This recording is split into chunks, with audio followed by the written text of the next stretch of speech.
Women education హబ్గా ఆందోళనను తీర్చిదిద్దుతానని వైద్య ఆరోగ్య శాఖ మంత్రి దామోదర్ రాజనరసింహ అన్నారు. సంగారెడ్డి జిల్లా ఆందోళనలో 100 కోట్లతో నర్సింగ్ కళాశాల 150 పడకల ఆసుపత్రి నూతన భవన నిర్మాణానికి మంత్రి శంకుస్థాపన చేశారు. అనంతరం నర్సింగ్ కళాశాల తాత్కాలిక భవనాన్ని మంత్రి దామోదర ప్రారంభించారు. ఈ సందర్భంగా విద్యార్థులను ఉద్దేశించి మాట్లాడారు. అమ్మాయిలకు చదువు చాలా ముఖ్యమైందని అన్నారు. మహిళలు ఆత్మగౌరవంతో బతకాలన్నారు. తప్పు ఒప్పులకు సరిదిద్దుకుంటూ ముందుకు సాగాలని తెలిపారు. అనంతరం విద్యార్థులతో కలిసి ఆయన జన్మదిన వేడుకలను విద్యార్థులతో కలిసి ఘనంగా జరుపుకున్నారు.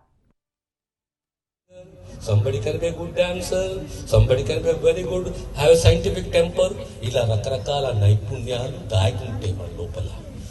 అది మన నైపుణ్యాన్ని గుర్తించేది ఎవరు? మన గురువులు. ఎవరు? తల్లిదండ్రి, తర్వాత ఆచార్యుడు. మన సంప్రదాయం ఏంది? మాతృదేవోభవ, పితృదేవోభవ, ఆచార్య దేవోభవ. ప్రతి మనిషి జీవితంలో ఒక ఆచార్యుడు ఉంటాడు. జీవితాంతం మనం స్మరించుకుంటాం అతన్ని, ఆ టీచర్ని, ఆ గురువుని. అబ్బా, నాకు ఈ మార్గం చూపెట్టిండు, నాకు కనువిప్పు చేసిండు.